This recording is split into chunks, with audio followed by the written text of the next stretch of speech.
Hello champions. Now today we going to solve second PUC chemistry preparatory question paper which is given in Tumkur district, explanation part of MCQs. So the first question is, under the influence of a catalyst, what happens to the activation energy of a reaction? What happens to the activation energy? Look at the option. Activation energy increases exponentially. Activation energy lowered. Activation energy remains the same. Activation energy increases twofold. If you observe carefully, when we are going to add the catalyst, what happens to its product? Consider a reactant and a product. We have to do a reaction. ಒಂದು reaction ಮಾಡ್ತಾ ಇದೀವಿ ಅಂತ ಅನ್ಕೊಳ್ಳೋಣ. ಆ reaction ಮಾಡ್ಬೇಕಾದ್ರೆ the reactant has to converted into as product. Product ಆಗಿ convert ಆಗ್ಬೇಕಾದ್ರೆ usually ನಾವೇನ್ ಮಾಡ್ತೀವಿ in the laboratory, we need to heat the reactant molecule to convert the reactant into product. reactant ನ ಪ್ರಾಡಕ್ಟ್ ಆಗಿ ಕನ್ವರ್ಟ್ ಮಾಡೋದಕ್ಕೆ we usually heat. Also sometime heat ಜೊತೆಗೆ we going to add some catalyst ನು add ಮಾಡ್ತೀವಿ. ಏನಕ್ಕೆ? To speed up the reaction. Usually speed up ಮಾಡೋದಕ್ಕೋಸ್ಕರ we going to add the catalyst. Consider ಇಲ್ಲೊಂದಷ್ಟು reactant molecules ಇದೆ ಅಂತ consider ಮಾಡೋಣ. ಈ ರಿಯಾಕ್ಟೆಂಟ್ ಇಂದ ನಾವು ಪ್ರಾಡಕ್ಟ್ ಆಗಿ ಕನ್ವರ್ಟ್ ಆಗ್ಬೇಕಾದ್ರೆ ಏನ್ ಮಾಡ್ಬೇಕು? ನಾವು ಅವಾಗಲೇ ಹೇಳ್ದಂಗೆ we need to heat the molecule. ಅಲ್ಲಿರೋ ಮಾಲಿಕ್ಯೂಲ್ಸ್ ಏನಾಗುತ್ತೆ? that reactant get energy, a sufficient kinetic energy, and they will convert it into as desired product. It will take some time and energy, and it will convert it into as product. Usually reactant ಗಿಂತ product energy ಕಮ್ಮಿ ಇರುತ್ತೆ. So you can observe activation energy without catalyst. ಇಲ್ಲಿ ಈ activation energy ಇದೆಯಲ್ಲ, that is without catalyst. ಅದೇನೆ in the presence of catalyst ಹಾಕಿದ್ರೆ, if the reaction is in the presence of catalyst, ಆಗೇನಾಗ್ತಿದೆ? if you observe the reaction with reactant molecule reactant ಇಂದ product ಆಗಿ convert ಆಗ್ತಿದೆ. ನೋಡಿ, ಮುಂಚೆ without catalyst ಇಲ್ಲಿ ತನಕ ಹೋಗಿತ್ತು. This is with catalyst.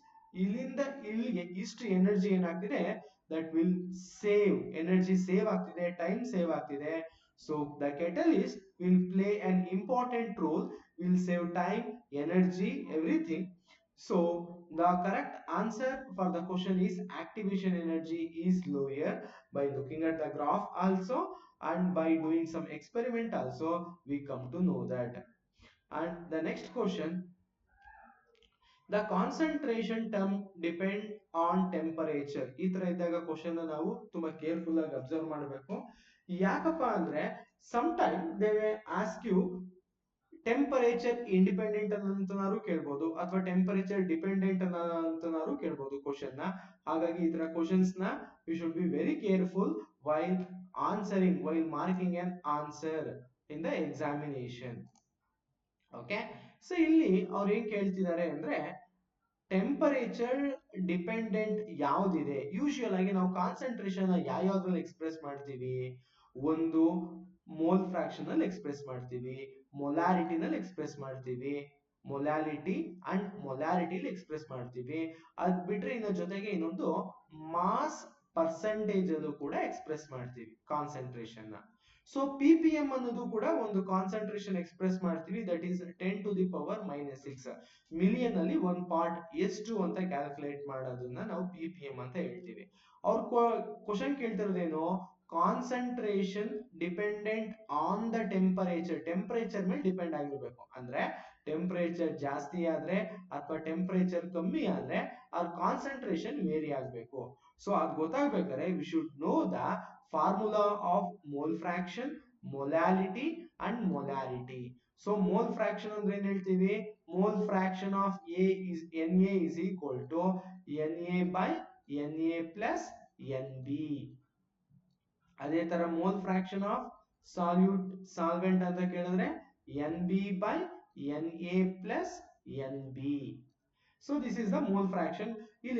ಇಲ್ಲೆಲ್ಲಾನು ಕೂಡ ನಾವು ಹೇಳ್ತಿರೋದೇನು, ನಂಬರ್ ಆಫ್ ಮೋಲ್ಸ್ ಬಗ್ಗೆ ಮಾತಾಡ್ತಿದೀವಿ. ಇನ್ನ ಮೊಲಾಲಿಟಿ ಬಂದ್ರೆ, ಸೊ ಮೊಲಾಲಿಟಿ ಆಪ್ಷನ್ ಸಿ ಏನಿದೆ, ಈ ಮೊಲಾಲಿಟಿ ಇದೆಯಲ್ಲ, that is number of moles of salute, number of moles of solute. In the denominator we have taken volume of solution in kg, volume of solution in kg. kg ನಲ್ಲಿ express ಮಾಡ್ತೀವಿ ಯಾವ್ದನ್ನ? ಮೊಲಾಲಿಟಿನ. ಆದ್ರೆ ಮೊಲಾರಿಟಿನ we going to express in terms of volume. So volume is directly depend upon the temperature. Volume temperature ಮೇಲೆ direct ಆಗಿ depend ಆಗಿದೆ. The number of moles of solute is independent of temperature. The volume of the solution is dependent on the temperature. Volume temperature ಮೇಲೆ depend ಆಗಿದೆ. So that's why the dependent option D is the right answer for the question. Next question. So an electrochemical cell can behave like a electrolytic cell when? So there are 4 options are given. What are the options? E cell is equal to 0, E cell is greater than E external is greater than E cell, and E cell is equal to E external.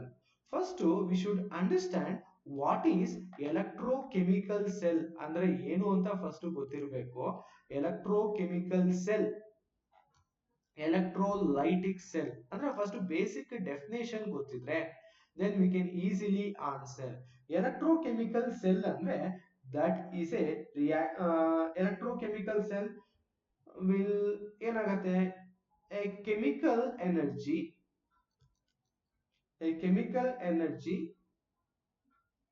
is converted into an electrical energy. Observe ಮಾಡಿ, electrical energy ಆಗಿ convert ಆಗ್ತಿದೆ. So chemical energy ಇಂದ electrical energy. ನಾವು last time observe ಮಾಡ್ರಿ figure ನ, zinc rod, zinc sulphate dip ಮಾಡಿದೀವಿ, copper sulphate ಅಲ್ಲಿ dip ಮಾಡಿದೀವಿ. ವಿ ಗೋಯಿಂಗ್ ಟು ಜನರೇಟ್, ಮಧ್ಯದಲ್ಲಿ ಸಾಲ್ಟ್ ಬ್ರಿಡ್ಜ್ ಇದೆ, ಎಲೆಕ್ಟ್ರಿಸಿಟಿ ಜನರೇಟ್ ಮಾಡಿದ್ರೆ that is electrochemical cell. Electrolytic cell ಅಂದ್ರೆ ವಾಟ್ ಈಸ್ ಎಲೆಕ್ಟ್ರೋಲೈಟಿಕ್ ಸೆಲ್? ಇದರ ಉಲ್ಟಾ ಪ್ರೋಸೆಸ್. ಅಂದ್ರೆ ಎಲೆಕ್ಟ್ರಿಕಲ್ ಎನರ್ಜಿನ ಯೂಸ್ ಮಾಡ್ಕೊಂಡು we going to convert into as chemical ಎನರ್ಜಿಯ convert ಮಾಡ್ತಿದೀವಿ. That is electrolytic cell. Usual ಆಗಿ ಕೆಮಿಕಲ್ ಎನರ್ಜಿಯಿಂದ ಎಲೆಕ್ಟ್ರಿಕಲ್ ಎನರ್ಜಿಯಾಗಿ ಬರುವಂತ ರಿಯಾಕ್ಷನ್ ಇದು ಸ್ಪಾಂಟೇನಿಯಸ್ ಆಗಿರುತ್ತೆ. ಅದೇ ಎಲೆಕ್ಟ್ರಿಕಲ್ ಎನರ್ಜಿಯಿಂದ ಕೆಮಿಕಲ್ ಎನರ್ಜಿಯಾಗಿ ಕನ್ವರ್ಟ್ ಮಾಡೋದು it is a non-spontaneous process. ಹಾಗಾಗಿ ದ ಎಕ್ಸ್ಟರ್ನಲ್ ವೋಲ್ಟೇಜ್ ಯಾವಾಗಲೂ ಕೂಡ ನಾವು ಎಕ್ಸ್ಟ್ರಾ ವೋಲ್ಟೇಜ್ ಅಪ್ಲೈ ಮಾಡಿರಬೇಕು greater than the cell potential ಗಿಂತ ಏನ್ ಮಾಡಿರಬೇಕು, ಜಾಸ್ತಿ ಅಪ್ಲೈ ಮಾಡಬೇಕು. ಬಿಕಾಸ್ ಇಟ್ ಈಸ್ ಎ ಅದಾಗದೇ ಆಗೋದಿಲ್ಲ. ಸ್ಪಾಂಟೇನಿಯಸ್ ಅಂದ್ರೆ ತನಗ್ ತಾನೇ ಆಗತ್ತೆ.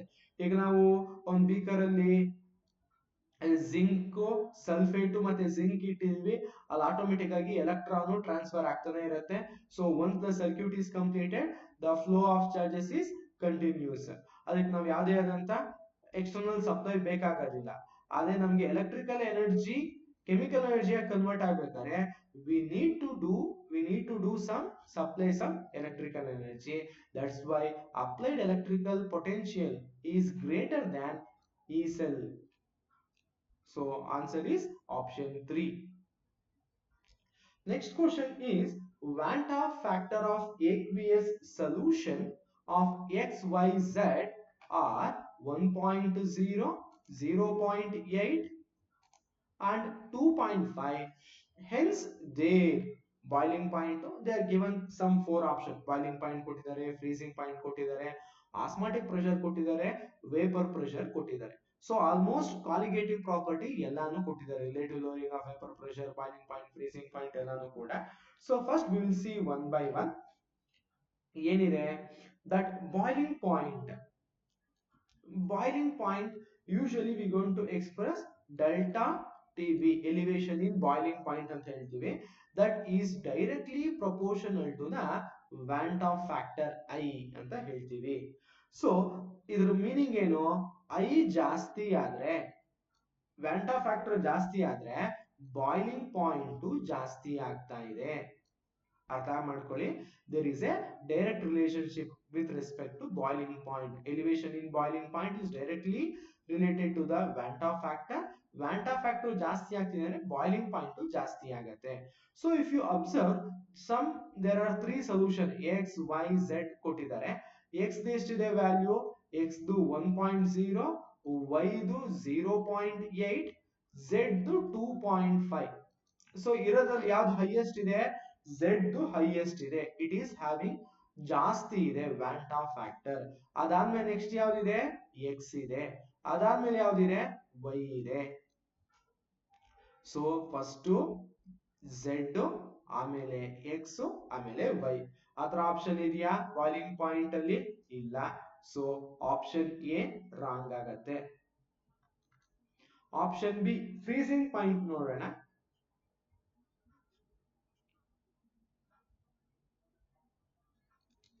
Freezing point, that is depression in freezing point, delta TF is directly proportional to Van't Hoff factor. ಅಂದ್ರೆ Van't Hoff factor ಜಾಸ್ತಿ ಆಗ್ತಿದ್ರೆ ಅದರ ಫ್ರೀಸಿಂಗ್ ಪಾಯಿಂಟ್ ಏನಾಗತ್ತೆ? ಡಿಕ್ರೀಸ್ ಆಗತ್ತೆ. ಡಿಕ್ರೀಸ್ ಆಗ್ತಿದ್ರೆ ಉಲ್ಟಾ ಆಗ್ಬೇಕು, Z, X, Y. ಸೊ ಇದ್ರ ಉಲ್ಟಾ ಆಗ್ಬೇಕು, ಲೆಸ್ ದ್ಯಾನ್ ಆಗ್ಬೇಕು. ಆತರ ಇದೆಯಾ ನೋಡಿ freezing point Z, X, Y. So ನಮ್ಗೆ ಈ ಆಪ್ಷನ್ ಗೆ ಆಪ್ಷನ್ ಬಿ ಮ್ಯಾಚ್ ಆಗ್ತಾ ಇದೆ. Hence the option B is the right answer. ಇಲ್ಲಿ ಈಗ ಇನ್ನೆರಡು ಆಪ್ಷನ್ ನೋಡ್ಕೊಳ್ಳಿ, ಆಸ್ಮಾಟಿಕ್ ಪ್ರೆಷರ್ ಮತ್ತೆ relative lowering of vapour pressure. ಈ ಆಸ್ಮಾಟಿಕ್ ಪ್ರೆಷರ್ ಅಲ್ಲಿ so pi is equal to I into CRT.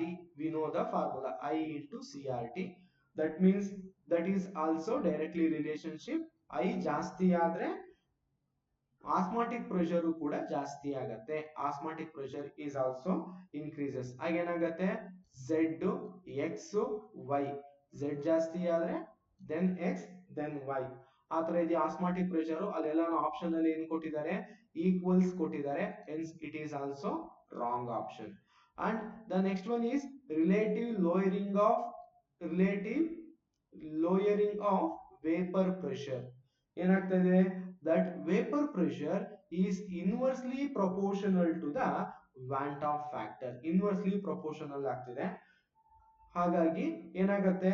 First Z, X, Y ಇದ್ರ ಉಲ್ಟಾ ಹೇಳ್ಬೇಕು, ಇನ್ವರ್ಸ್ಲಿ ಪ್ರಪೋರ್ಷನಲ್ ಆಗ್ತಿದೆ ಅಂತ. ಸೊ ಇರೋದ್ರಲ್ಲಿ ಯಾವ್ದು ಆನ್ಸರ್ ಕರೆಕ್ಟ್ ಇದೆಯಪ್ಪ ಅಂದ್ರೆ option B is the right answer. So you know that all the colligative properties, boiling point, elevation in boiling point, depression in freezing point, osmotic pressure, relative lowering of vapour pressure. So ಕೊಟ್ಟಿರೋ relationship ಅಲ್ಲಿ option B ಏನಾಗ್ತಿದೆ? That is right. First ನಮ್ಗೆ ಏನ್ ಗೊತ್ತಿರಬೇಕು? ಅದರ Van't Hoff factor values ಗೊತ್ತಿರಬೇಕು. ಅದು ಯಾವ ತರ ರಿಲೇಶನ್ಶಿಪ್ ಅಲ್ಲಿ ಇದೆ, ಡೈರೆಕ್ಟ್ಲಿ ರಿಲೇಶನ್ಶಿಪ್ ಅಥವಾ ಇನ್ವರ್ಸ್ಲಿ ರಿಲೇಶನ್ಶಿಪ್ ಅಂತ. ಸೊ ಒಂದು ಈಕ್ವೇಶನ್ಸ್ ಅಲ್ಲಿ ಈಕ್ವಲ್ಸ್ ಒಂದೇ ಕಡೆ ಇತ್ತು ಅಂದ್ರೆ ಅದು ಯೂಶಲಿ ಡೈರೆಕ್ಟ್ಲಿ ಪ್ರಪೋರ್ಷನಲ್ ಆಗಿರುತ್ತೆ. ಡಿನಾಮಿನೇಟರ್ ಅಲ್ಲಿ ಇತ್ತು ಅಂದ್ರೆ ದಟ್ ಈಸ್ ಇನ್ವರ್ಸ್ಲಿ ಪ್ರಪೋರ್ಷನಲ್ ಆಗಿರುತ್ತೆ.